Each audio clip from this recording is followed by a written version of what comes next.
menangis di hadapan apa yang dikatakan ruh sebelum turun ke dunia.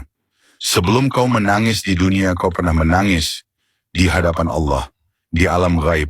Sebelum jasadmu terbentuk, sebelum nama diberikan, sebelum kau punya ibu atau ayah, engkau adalah ruh, murni, lembut, dan hanya mengenal satu suara, suara Tuhanmu. Allah berfirman kepada ruh itu, kepada dirimu, wahai ruh, saatnya engkau turun ke dunia. Ruh itu menangis, ya Rabb, dunia itu asing, penuh tangis, kesedihan, pertikaian, ujian.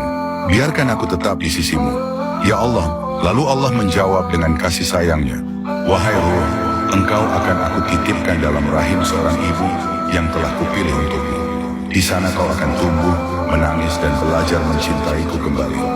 Ruh itu pun bertanya lirih, ya Rabb, ya Allah, tapi apakah engkau akan bersamaku di sana?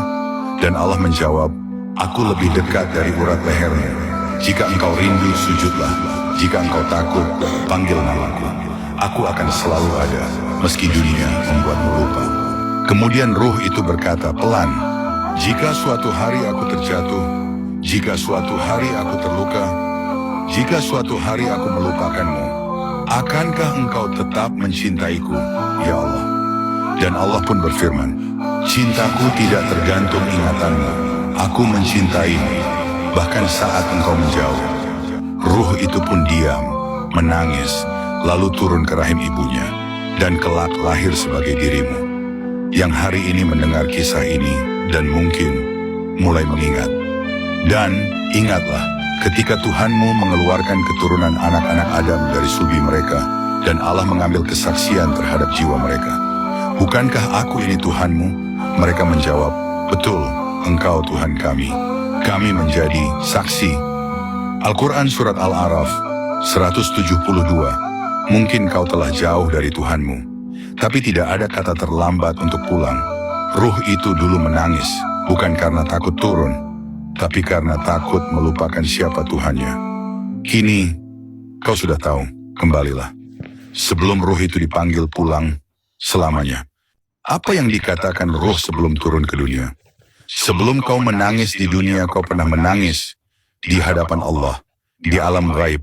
Sebelum jasadmu terbentuk, sebelum nama diberikan, sebelum kau punya ibu atau ayah, engkau adalah ruh, murni, lembut, dan hanya mengenal satu suara, suara Tuhanmu. Allah berfirman kepada ruh itu, kepada dirimu, wahai ruh, saatnya engkau turun ke dunia.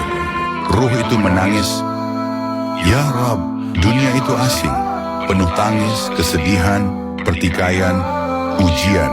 Biarkan aku tetap di sisimu, ya Allah. Lalu Allah menjawab dengan kasih sayangnya, wahai ruh, engkau akan aku titipkan dalam rahim seorang ibu yang telah kupilih untukmu. Di sana kau akan tumbuh, menangis dan belajar mencintaiku kembali. Ruh itu pun bertanya lirih, ya Rabb, ya Allah, tapi apakah engkau akan bersamaku di sana? Dan Allah menjawab, aku lebih dekat dari urat lehermu. Jika engkau rindu, sujudlah. Jika engkau takut, panggil namaku. Aku akan selalu ada, meski dunia membuatmu lupa. Kemudian ruh itu berkata pelan, jika suatu hari aku terjatuh, jika suatu hari aku terluka, jika suatu hari aku melupakanmu, akankah engkau tetap mencintaiku, ya Allah? Dan Allah pun berfirman, cintaku tidak tergantung ingatanmu. Aku mencintaimu, bahkan saat engkau menjauh. Ruh itu pun diam, menangis, lalu turun ke rahim ibunya, dan kelak lahir sebagai dirimu, yang hari ini mendengar kisah ini, dan mungkin mulai mengingat. Dan ingatlah, ketika Tuhanmu mengeluarkan keturunan anak-anak Adam dari sulbi mereka, dan Allah mengambil kesaksian terhadap jiwa mereka. Bukankah aku ini Tuhanmu? Mereka menjawab, betul, engkau Tuhan kami. Kami menjadi saksi. Al-Quran Surat Al-A'raf 172. Mungkin kau telah jauh dari Tuhanmu, tapi tidak ada kata terlambat untuk pulang. Ruh itu dulu menangis, bukan karena takut turun, tapi karena takut melupakan siapa Tuhannya. Kini, kau sudah tahu, kembalilah. Sebelum ruh